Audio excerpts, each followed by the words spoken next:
Warahmatullahi wabarakatuh dan selamat siang.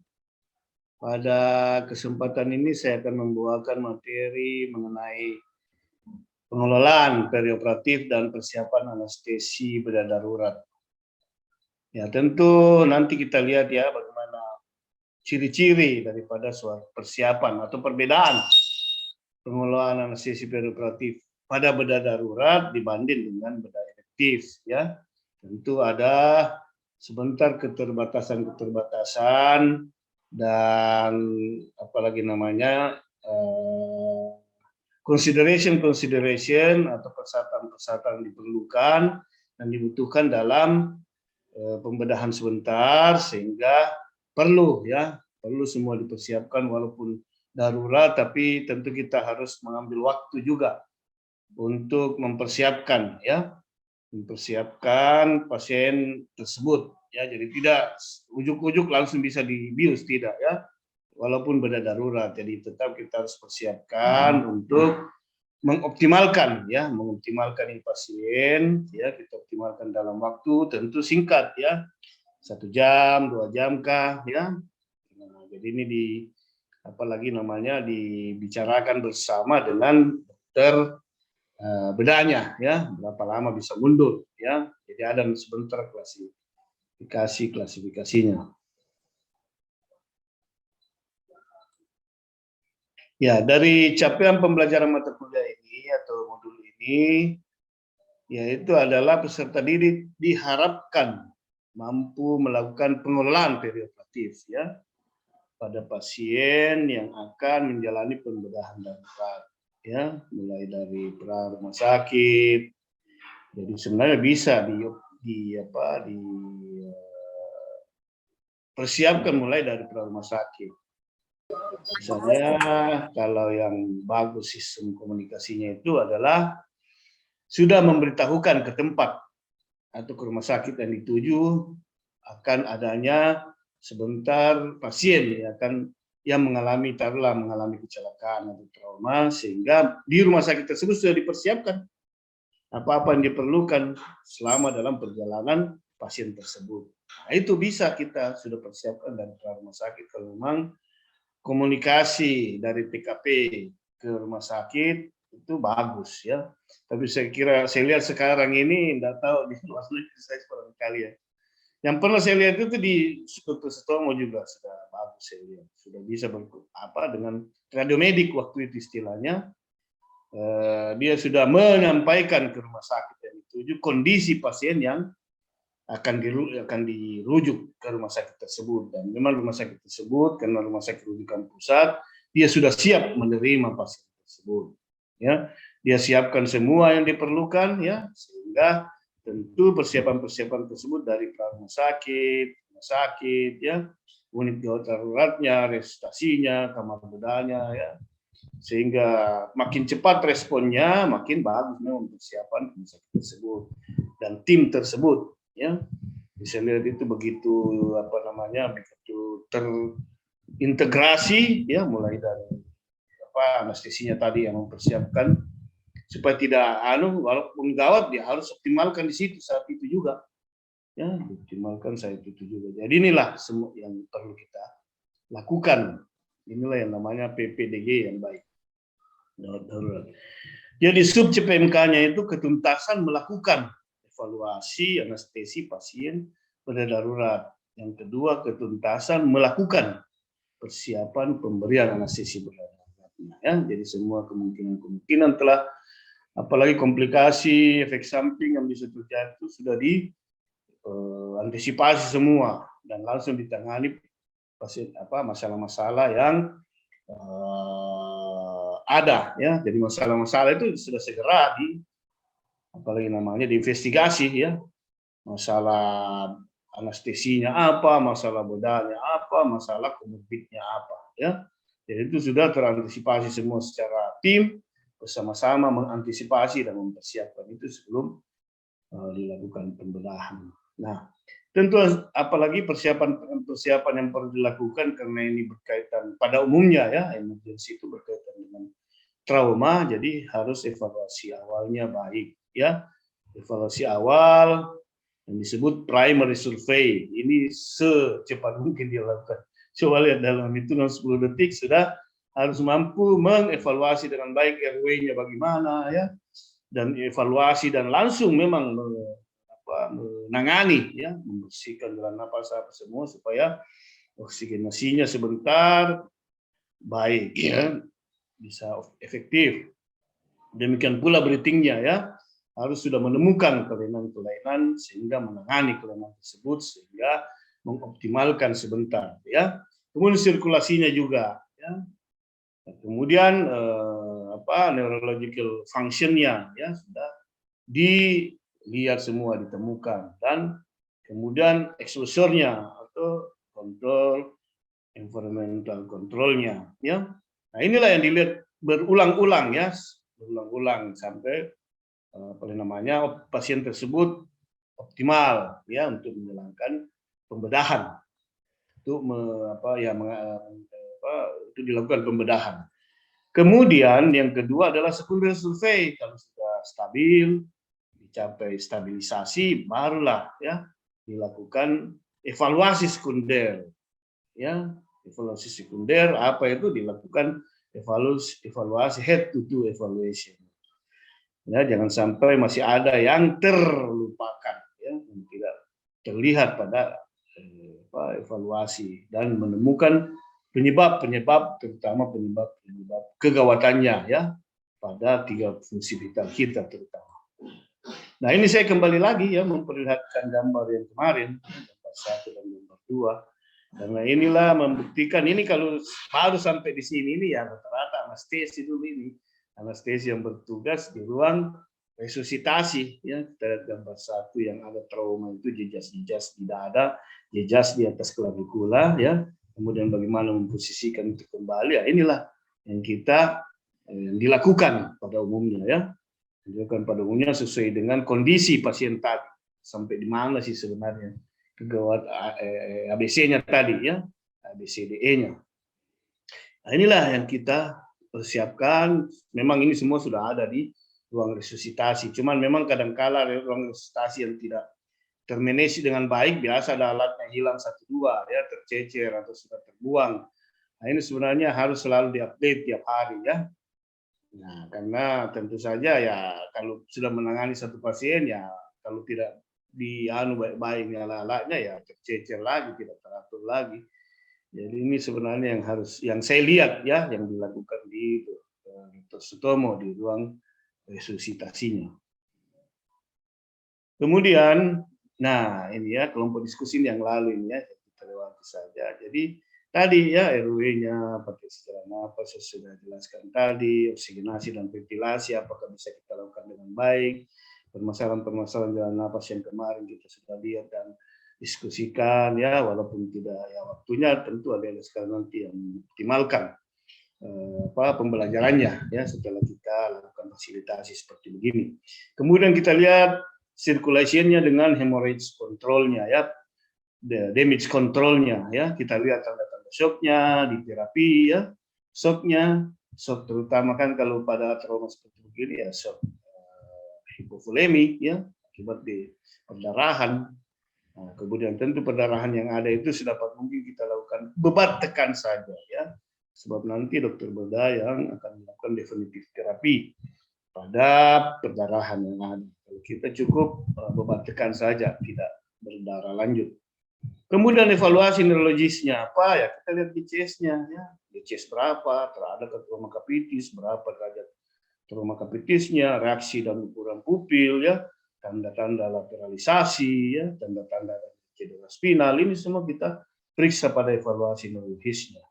Ya, ini sudah bisa juga diprediksi apakah terjadi epidural hematom, subdural hematom dengan cara pemeriksaan neurologis yang sederhana ya.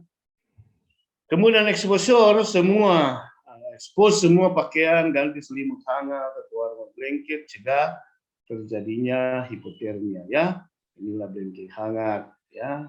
Tadi sudah. Inilah langkah-langkah yang perlu dilakukan untuk pada primary survey-nya ya. Kita lihat waktunya begitu singkat. Kemudian kemarin pendekatan jalan napas darurat, ya ini kita sudah bicarakan banyak kemarin, ya. Nah, jadi singkatnya pendekatan intubasi endotracheal pada kasus darurat yaitu rapid sequence induction, kemudian profilaksis aspirasi dan regurgitasi, ya apakah memberikan gastroprotektif dan memasang NGT, ya memberikan sebentar gastroprotektif, proteksi tulang servikal, ya.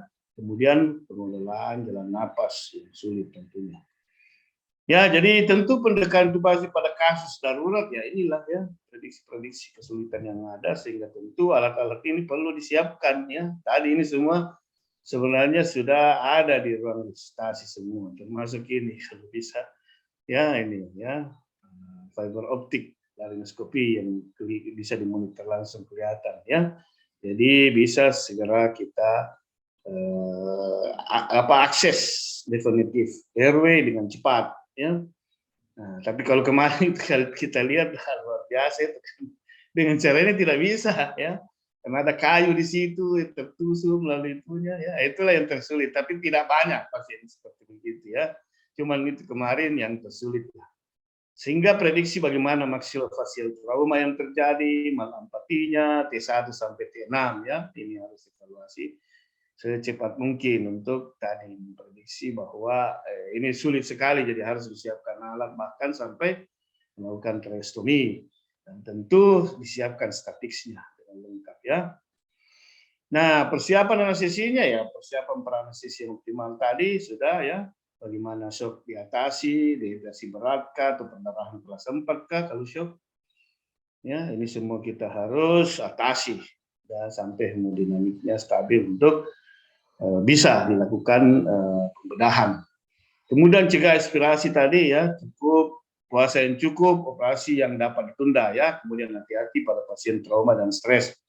Pengosongan lambung yang memanjang, nah ini juga perlu dipertimbangkan baik-baik untuk melakukan tadi, sehingga kita harus melakukan RSI ya.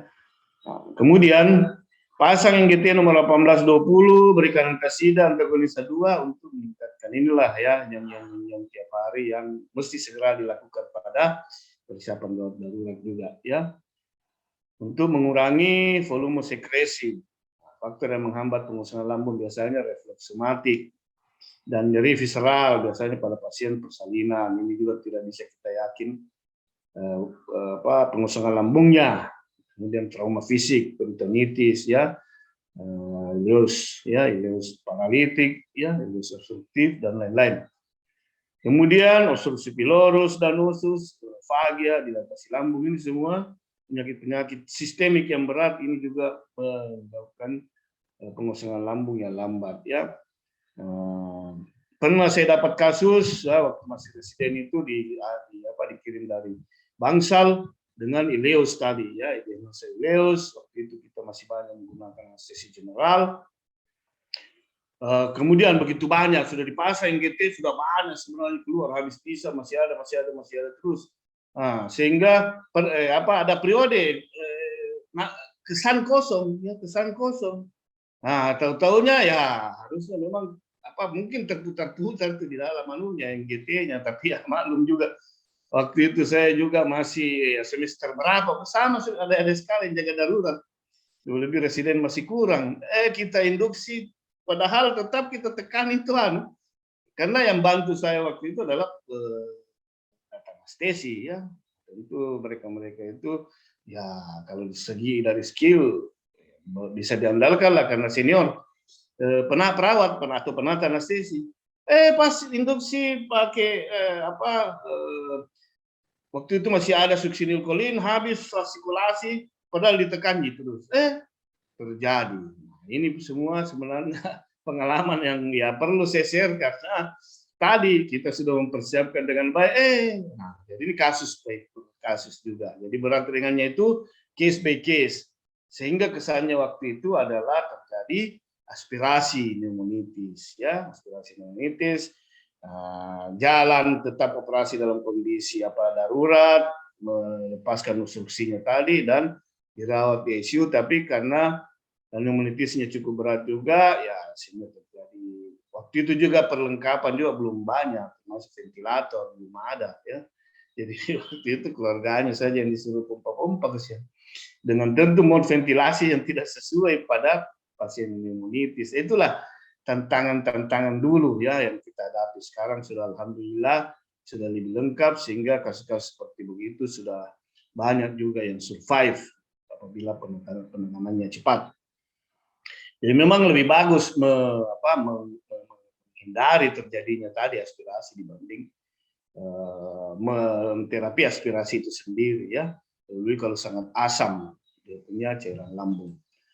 Kemudian posisi meja operasi saat induksi bisa head up. Harapannya kalau head up ya tadi tidak mudah terjadi regurgitasi atau keluar isi lambung, cairan isi lambung, tapi ada juga ya kalau yang terjadi. Jadi ada untung ruginya juga kita head up, ada juga untung ruginya atau kelebihan kekurangan yang head down sendiri ya. Sehingga ya tentu kita lihat kalau tentu ada peningkatan TK jangan kita lakukan head down, tapi lebih baik slide ya, head up sedikit, head up kalau ada peningkatan tekanan intrakranial.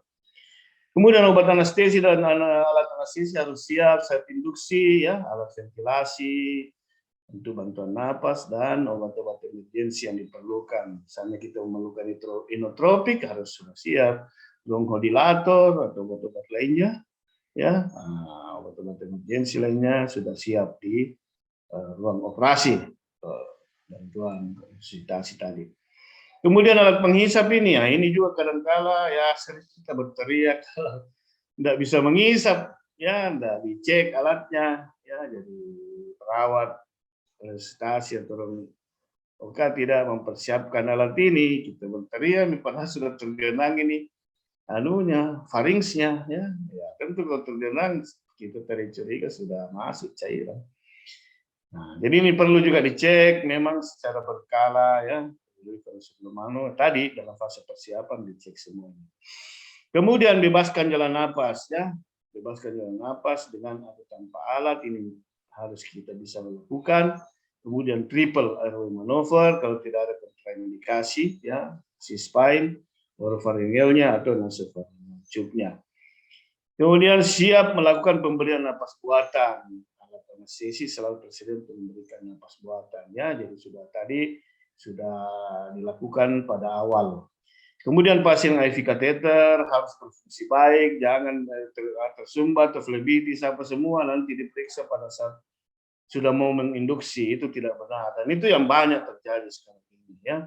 Banyak terjadi kalau kita tidak teliti ya, artinya kita sudah mempercayakan betul kepada perawatnya atau apa atau PPDS yang ada stase di situ, tahu-tahunya ini tidak lancar. Jadi inilah semua yang harus diperiksa tadi ya, kelancaran IV lain, lebih-lebih kalau pasiennya shock ya, ini memerlukan nanti bahkan bukannya lancar tapi harus ya tiga ya, lebih dari 2 lah IV lain yang lancar dengan nomor kateter itu 18.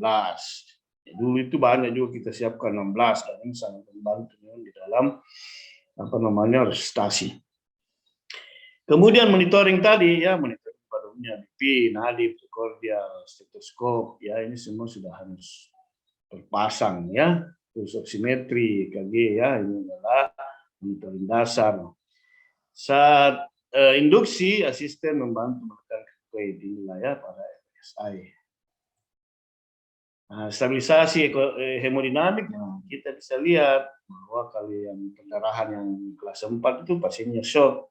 Nah, tadi sudah dikatakan pasang akilan 18, 2-3 buah. Kemudian kalau mau efektif juga memang pada saat masuk nanti lainnya langsung ambil contoh darah dulu ya. Nah, ini juga kalau tidak dibiasakan diri melakukan, ya ini biasa terlewatkan.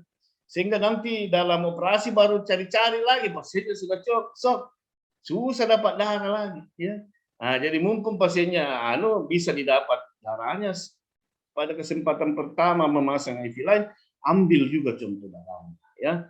Bahkan ada beberapa itu kita ambil pada vena-vena besar ya. Kalau sudah apalagi ada senior kita yang terbiasa pasang CVP langsung diambil di situ. Atau vena jugularis ya. Vena jugularis bisa juga diambil dari situ, atau jugularis eksterna kalau masih belum kolaps. Ya, itu semua bisa diambil dari situ. Yang penting cepat dilakukan akses IV. Tekanan darah tidak perlu sampai normal, yang penting MAP-nya ini 60 mm sudah dicapai ya, sampai pendarahan itu teratasi ya. Yang penting MAP kan tidak perlu tekanan darah normal, kalau MAP-nya 60 di atas 60 lah. Ya, kemudian setelah teratasi barulah kita ya, mendekati tadi tekanan darah yang normal. Ada juga yang mengatakan tidak usahlah sampai tergenang-genang semua interstitial. Ya, terus terjadi udema usus, udema apa ya. Nah, sehingga ya tentu dibarengi dengan obat inotropik, vasopresor ya. Kalau sudah teratasi. Nah, dehidrasinya ya, dehidrasi juga ditangani dengan cara yang hampir sama, menghitung derajat dehidrasinya.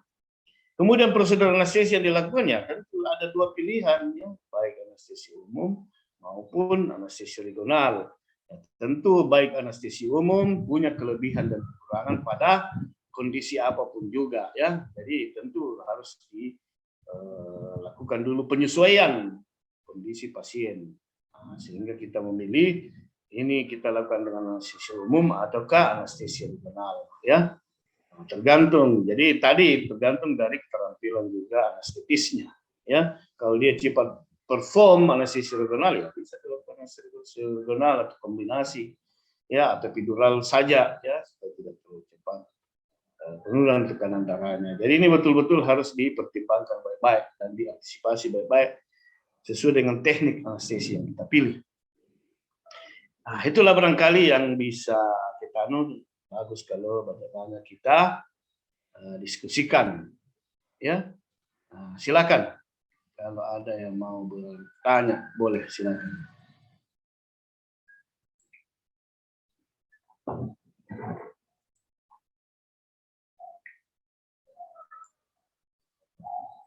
Ayo silakan yang mau bertanya.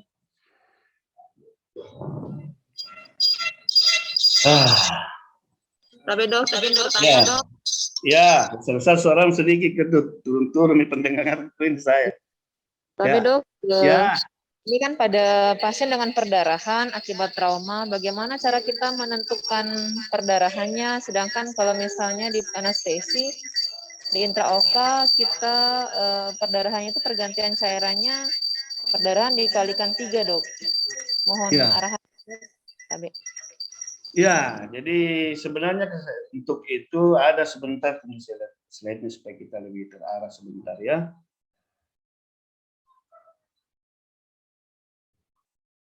Ya, jadi sebenarnya ada topiknya khusus apakah sudah diberikan atau tidak. Jadi ada nanti mungkin Dokter Echa atau Dokter Yus atau Dokter Alam saya lupa kemarin pembagian tugas. Anunya itu nanti akan lebih rinci dijelaskan sama konsulen yang lain, ya. Tapi secara secara cepat atau sederhana saya sampaikan di sini bahwa untuk menentukan kelasnya itu ada klasifikasi berdasarkan ATLS, ya, menentukan pasien shock atau tidak. Dan ini kan kalau dilihat kan pada primer survei itu sudah bisa pada penilaian sirkulasi sebentar, ya. Kita lihat bagaimana tekanan darahnya. Tentu yang pasien shock itu tekanan darahnya sangat turun, ya. Jadi coba baca kembali itu dan nanti dikasih kuliah lagi itu mengenai tabel ATLS untuk menilai derajat atau kelas dari perdarahannya, ya. Nah, di sini ya, kalau shock itu masuk kelas 4. Kelas 4 yang mana itu? Tadi setelah kita periksa tanda-tanda vitalnya, ya. Nah, jadi arahan saya baca kembali itu. Jadi kalau tekanan darahnya bahkan sampai 0, ya tekanan darahnya atau rendah sekali, ya, kemudian sangat menurun tekanan darahnya, nadinya cepat, ya, nadinya itu bisa lebih dari 140 kali, ya. Itu kita lihat itu shock, cepat dan lemah. Nah, itu korawa semua itu bisa, ya, dalam pemeriksaan tadi, pemeriksaan awal. Kemudian tadi napasnya cepat, ya, lebih dari 40 kali. Kahitnu, ya, itu dalam kompensasi semua akibat shock hipopoleminya itu pada fase up regulation tadi, pada shock. Pada fase awal itu masih ada kompensasi seperti begitu, tapi masuk kelas 4 ini sudah makin menurun. Nah, nanti akral juga CRT-nya itu lebih dari 2 detik. Ya. Nah, itu semua dilihat produksi urinnya tidak ada misalnya. Nomor 4. Jadi makanya itu dipasang semua itu, pasang evilain apa semua, pasang kateter urin, dibuang, kemudian diobservasi selama 1 jam semua itu tadi untuk menentukan. Tapi kalau sudah melihat tadi itu nadi tekanan darahnya sudah sangat rendah, tidak teraba, bahkan karena kecil sekali tidak terukur, bisa sampai seperti begitu ya, kelas 4 ini. Ya. Nah, sehingga kita bisa menentukan bahwa pasiennya mengalami shock. Kalau mengalami shock, tadi yang kau bilang 2-3 kali itu, ya, kalau ini nanti ini perdarahannya kalau kelas 4 itu kan lebih dari 40% darahnya prediksinya, ya. Itu kalau kau lihat kembali tabelnya. Nah, kalau sudah kita lihat itu prediksi kehilangan darahnya sudah bisa diprediksikan sekian 40%. 40% dari berapa berat badannya, berapa volume darah normal orang dewasa, ya. Kan 70%, 70 cc per kilo, ya, itu volume darah. Ya. Nah, itu bisa diprediksi dari situ, ya. Kok bisa latihan-latihan semua dengan anu, ya. Senior mau karena di sini ya nanti juga pada saat kuliah mengenai shock ini. Kemudian dilakukan resusitasi cepat, ya, resusitasi cepat yang mana itu 20 cc sampai 30 cc per kilogram berat badan habis dalam 1 jam, dan ini bisa diulangi. Ini bisa diulangi bila perlu. Artinya belum mencapai MAP tadi. Kenapa? Karena pasien-pasien seperti ini tidak jarang bahwa begitu naik lagi tekanan darahnya sedikit, berdarah lagi, ya. Sehingga tentu sel juga memerlukan sebentar. Jadi ya cukup MAP tadi, jangan sampai normal. Tadi sudah ditekankan, cukup MAP. Berapa itu MAP-nya? Diastol tambah 20, sistol tambah diastol bagi 3, ya. Jadi ada cara perhitungan MAP-nya nanti itu, ya. Nah, itu jangan jadi tidak perlu tekanan darah sampai 120, perlu, ya. Kita hitung, oh MAP-nya sudah 60-an, di atas 60 sudah cukup, nggak usah lagi agresif. Nah, ini juga tujuannya sebenarnya resusitasi cepat itu bukan meresusitasi sampai normal, merubah saja dari shock tadi menjadi tidak shock, ya. Yang mana itu misalnya kelas 4 tadi shock menjadi pre-shock, ya, yang tidak shock kelas 3 atau kelas 2 kalau dengan resusitasi ini. Nah, tergantung juga tadi ongoing bleeding. Kalau masih terus berdarah, inilah sehingga perlu diulangi, ya, evaluasi, diulangi lagi. Tapi jangan juga terlalu agresif sebentar, ya, sampai berdarah ulang dan akhirnya ya, belum datang darahnya, sudah sehingga cairan di semua di dalam. Nah, ini juga pernah, ya, enggak banyak sih karena darah juga cepat datang, misalnya sudah dipersiapkan dari awalnya tadi, nah, atau cepat datang bantuan golongan darah tersebut yang dibutuhkan itu tersedia. Ini semua yang menentukan prognosis sebentar, ya. Nah, tadi tekanan darah tidak perlu sampai normal sampai pada atasi. Nah, berikutnya baru kita evaluasi sebentar. Nah, ini kalau sudah masuk sekitar 20 cc, inilah yang terendah supaya gampang hitungannya, ya. 20 cc karena ini orang-orang tua, ya, jangan lebih dari ini, ya. Orang-orang muda yang begini yang masih bagus sistem kompensasi kardiovaskulernya. Ini ya kita lihat kalau 50 kilo kan 1000, 2 botol. Itu kita sudah bisa prediksi, oh sudah masuk 1 jam pertama itu 2 botol, tinggal kita lihat, atau 1000 cc, tinggal kita lihat berapa sih kekurangan dari perhitungan tadi, ya. Oh tinggal sekian. Nah, nanti kalau bisa dikasih koloid misalnya kalau sudah ada tersedia. Nah, kenapa dipilih ini kristaloid, RL, NaCl, karena inilah yang cepat tersedia dan ini yang murah dibanding koresepkan dulu apalagi namanya belum data, ya, belum bisa korestrasi sementara dia sudah shock, ya. Nah, jadi sangat perlu diperhatikan baik-baik. Saya bersin dulu lah.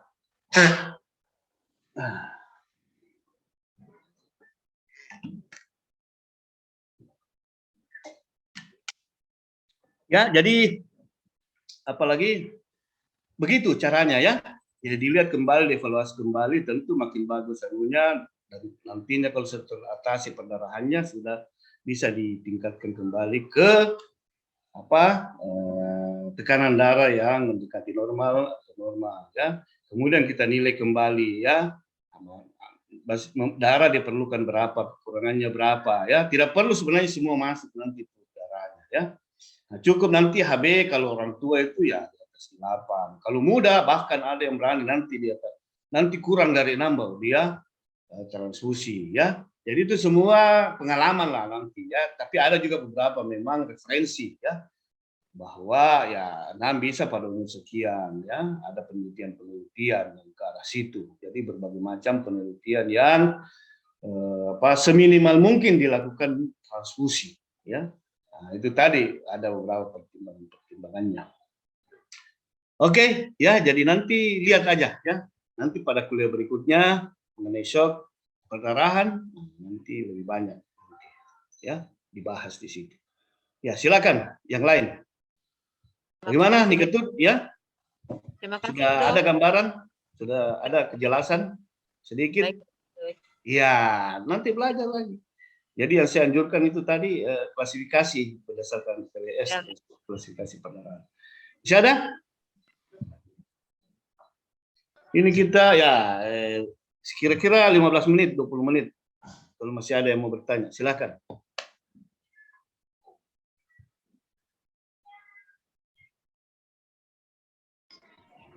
Kami Dok, Assalamualaikum Dok.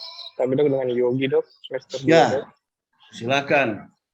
Izin Yogi. Dok, ini Dok, jika pasien datang dengan dehidrasi Dok, protap apakah yang dipakai Dok? Apakah holiday segar atau ada protap lain Dok menggunakannya Dok?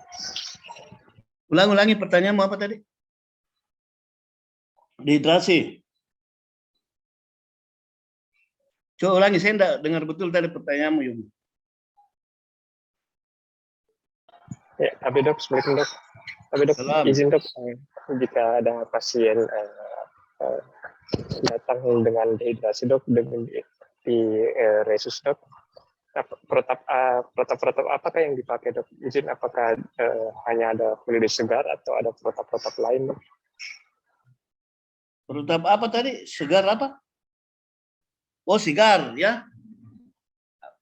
Ya. Holiday segar Dok. Iya, jadi sebenarnya masih itu yang digunakan, ya. Masih itu yang digunakan mengenai terapi dehidrasi, ya. Menentukan dulu derajat dehidrasinya, ya. Menentukan dulu derajat dehidrasinya dari tanda-tanda dehidrasi yang ada. Nah, dari tanda-tanda dehidrasi yang ada, itulah yang menentukan sebentar dia derajat ringan, sedang, dengan berat, tuh. Ya, saya lupa istilahmu itu, segarnya yang saya ingat, ya. Tapi itu dasarnya adalah klinis juga. Jadi harus diperiksa dulu apakah dia ringan, sedang, berat. Ini sebenarnya di puskesmas sudah sering kita terapkan pada orang yang berak-berak, muntah berak, ya. Terutama kasihan bayi ini. Sudah sulit kita apalagi mendapatkan venanya, ya.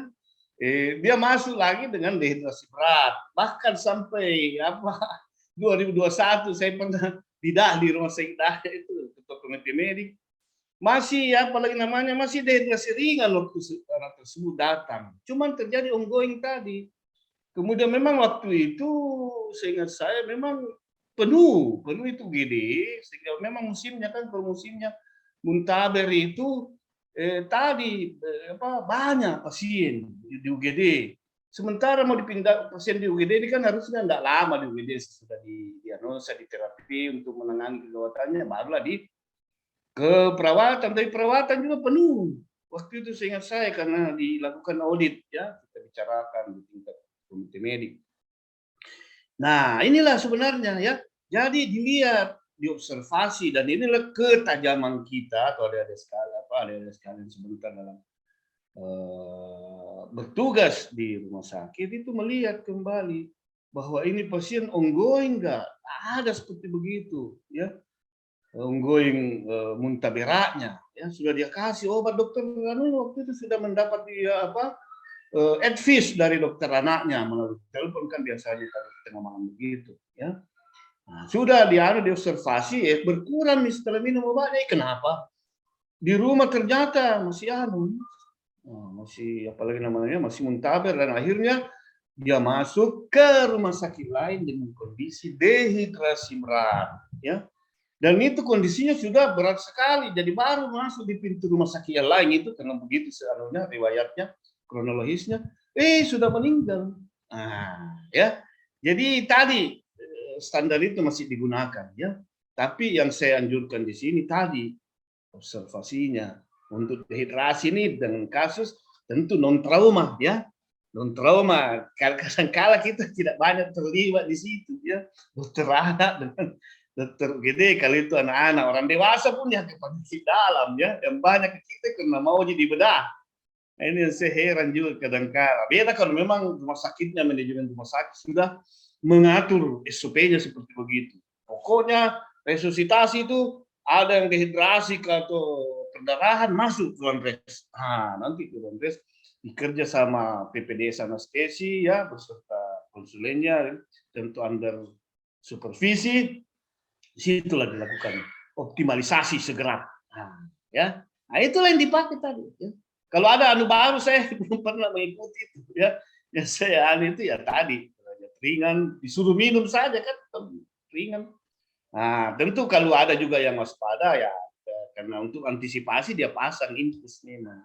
Pasang memang karena ini ya tidak tahu ya seperti itu tadi, ya. Tidak ditahu bahwa ya ini anak nanti bisa memberat, padahal tetap harus antisipasi bahwa ini bisa saja nanti memberat kalau belum bekerja obatnya, ya, terus masih minta darah, ya. Jadi ini juga nanti ya dehidrasi ini kan terutama kita persiapannya, ya. Nah, jadi nanti untuk hal-hal itu tadi dibicarakan secara mendalam di topik, ya, shock tadi.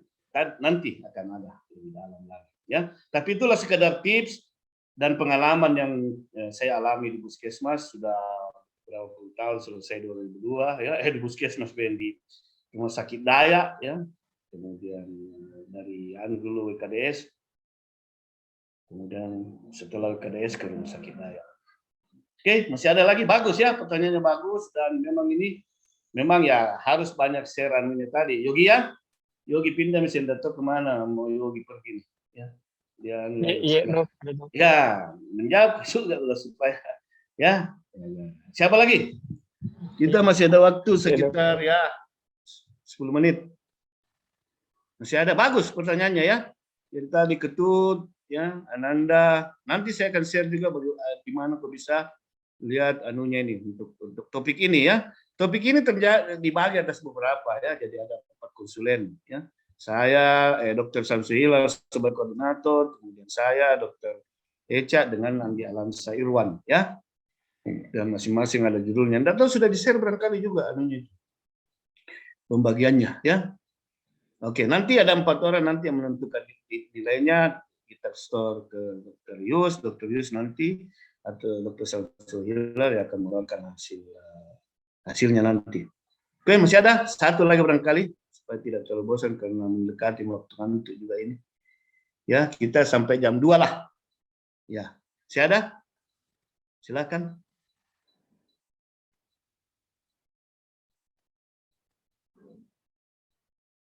Ya, makanya saya tidak tampilkan di sini, ya, karena nanti akan dibahas di topik lain, ya.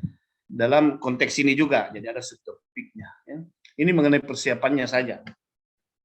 Ya, persiapannya. Dan persiapan yang terbanyak itu adalah tadi, tidak perlu sampai normal, jadi tentu peranan resusitasi cepat saat tadi sangat besar. Kemudian yang kedua, ya, ini memang perlu dipertimbangkan juga, sudah mengarah ke situ saya lihat, ya. Beberapa jurnal itu untuk tidak menggenangi, ya, tidak menggenangi jaringan, artinya cegah kembali ke interstitial, ya, dari interstitial ke interstitial kalau kita agresif resusitasi poluan cairan, sehingga tadi lebih ada yang justru ya tadi mengkombinasi dengan obat inotropik dalam rangka resusitasinya tadi ini. Ya, awalnya itu ya tidak terlalu, kita harus capek dulu, ya, dengan perhitungan tadi, ya, yang capek tadi ya kalau dia genang sebentar ya kita keluar keluar menggunakan diuretik. Nah, itu anjuran dosen konsulen kita dulu, termasuk misalnya dari Surabaya waktu itu, ya, menganjurkan daripada dia late, terlambat meresusitasi, ya. Tapi makin banyak apalagi penelitian sehingga makin ke arah tadi ya penggunaan neotropik juga sehingga tidak menggenangi ya. Kalau saya sih ya penggunaan saya lebih setuju pada kasus-kasus dengan vasodilatasi ya, shock akibat vasodilatasi. Dalam hal ini distributif shock ya. Ya, kalau hipovolemi ya tentu cairan obat utamanya, tapi tadi ada beberapa pertimbangan. Tentu tadi shock stage namanya shock. Ini ada sekalian ya sekedar referensi. Jadi ada sekalian bisa mencatat itu. Shock itu jangan terlalu lama dengan resusitasi tadi. Jadi tadi misalnya, IV lainnya agak sulit, ya satu kecil lagi. Tentu yang memungkinkan itu adalah inotropik. Tapi saya tidak setuju kalau kausanya hipovolemi. Ya. Tentu tidak bisa, tidak ada cairan. Tapi masalahnya tadi, apakah IV lain kita adekuat tidak kalau memang sudah kolaps semua. Ini memang yang jadi problem juga, kontroversi. Ya. Nah, tapi kalau kasusnya adalah vasodilatasi, misalnya pada yang tergolong distributif shock, inilah yang terutama diberikan inotropik. Ya. Inotropik. Nah, jadi disitulah ya itu kontroversi. Jadi ada orang yang cair silahkan aja karena memang dia apalagi namanya dia masuk komunitas itu. Ya. Jadi ada dua nanti anunya itu ada yang cairan, ada yang jangan cairan. Padahal tadi ada kasus-kasusnya. Oke, kalau masih ada saya masih kasih kesempatan satu orang. Kalau masih ada yang merasa kurang jelas, silakan. Dok, Dok. Ya, silakan, Ketut. Izin bertanya, Dok, ini faktor yang menghambat pengosongan lambung ada aeropagi, dokter? Ya. Dilatasi lambung boleh dicontohkan, Dok? Seperti apa, Dok? Iya, jadi misalnya ini, apalagi ini yang banyak diidap juga oleh pasien-pasien yang ada komorbid DM, ya. DM, jadi lambungnya itu sangat dilatasi ya, sehingga ini tentu memperlambat karena ya tentu membutuhkan juga kontraksi lambung gaster ya. Ada yang dilatasi, ada kondisi-kondisi lambungnya itu mengalami dilatasi ya, misalnya pada pasien DM ya. Nah, ini orang-orang tua ya, ada juga kelainan saraf ya, saraf ada yang mengatur saraf otonom, yang mengatur peristaltik usus ya. Nah, ini semua ada obstruksi. Tadi pada obstruksi bisa terjadi juga dilatasi dia punya lambungnya. Seperti kasus yang saya contohkan tadi itu, bayangkan ya. Sudah ada yang GT masih juga masih mengalir, padahal tadinya kita sudah aspirasi. Bayangkan ya, sudah aspirasi terhadap NGT-nya sebelum kita induksi, masih terjadi juga regurgitasi dari lambungnya. Jadi ini contoh-contoh yang harus diperhatikan baik-baik kalau ada seperti begitu. Ya. Kita lihat tidak DM, tapi tadi yang menyebabkan itu tadi ileus paralitik kan, nah, itu juga ikut lambungnya. Ya. Nah, dan penyakit-penyakit. Ya, nah itu bisa diadu kembali yang jelas. Bayang kita itu lambung itu lemah berkontraksi, dia melebar. Ya. Itu yang disebut aerofagi, ya, dilatasi daripada lambungnya. Ada patomekanismenya itu. Nah, seperti begitulah ya, macam-macam bisa penyakit metabolik, bisa karena faktor pasase tadi dari ileus obstruktif menjadi paralitik ya. Nah, karena begitu besarnya tekanan sehingga sampai ke atas pun terjadi dilatasi. Tergantung di mana obstruksinya. Paralitika melibatkan banyak saraf otonom yang bekerja pada sistem pencernaan, ya. Nah itu ya sederhana. Jadi memang kita di anestesi itu simultan seperti itu belajarnya, ya. Belajar biomedik atau basic medical science, kemudian belajar juga patologi penyakitnya, ya. Basic medical disease-nya, bagaimana itu aerofagi terjadi, ya. Jadi ini semua memang kita harus baca ulang, jadi sambil ya baca-baca juga itu. Saya lihat memang ada beberapa judul juga, ada beberapa topik mata kuliah ya. Yang saya lihat itu banyak diberikan oleh Dr. Takdir mengenai fisiologi tadi ya. Fisiologi kardiovaskuler, tapi memang jarang juga dilakukan, kecuali nanti topik khusus juga. Dijelaskan mengenai fisiologi gastrointestinal. Jadi yang banyak-banyak di fisiologi kardiovaskuler, respirasi, SSP, padahal ada gastrointestinal juga. Tapi nanti pada pelajaran-pelajaran tertentu itu banyak juga di sini. Ya, oke. Oke, ya saya lihat dulu anunya lagi. Referensi perlu adik-adik sekalian tambahkan. Nah ini ya, ini ada beberapa yang saya ambil dari internet ya, sumber-sumbernya ya, jadi dari Google ya.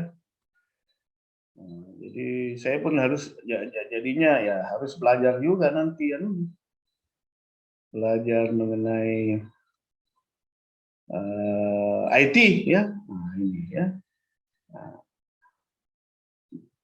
ini yang saya ambil dari referensi tadi, dari gambar-gambar tadi itu saya ambil dari sini ya. Nah, jadi kalau ada mau bisa mengambil dari sini.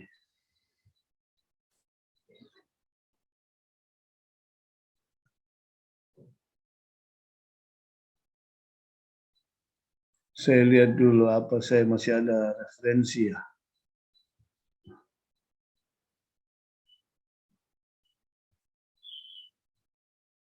Ya, saya lupa di mana penanganan jalur nafas sudah, pengelolaan perioperatif darah. Tidak ada soalnya.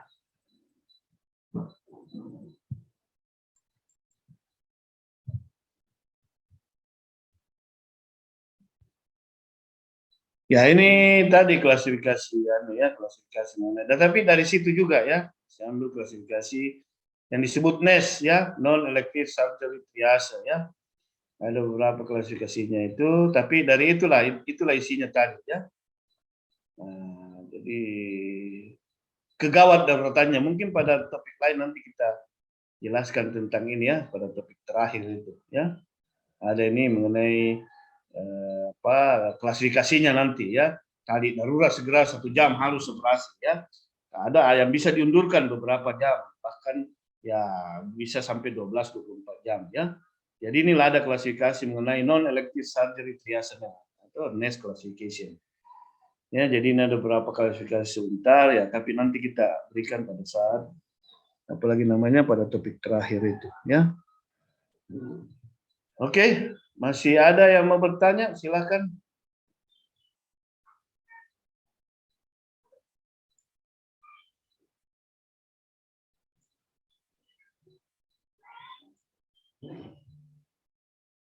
Cara melebarkan ini ya. Ya. Masih ada? Ya. Saya stop share dulu. Ya. Harus stop share. Ya, kalau tidak ada lagi. Oke, cukup sekian. Assalamualaikum warahmatullahi wabarakatuh.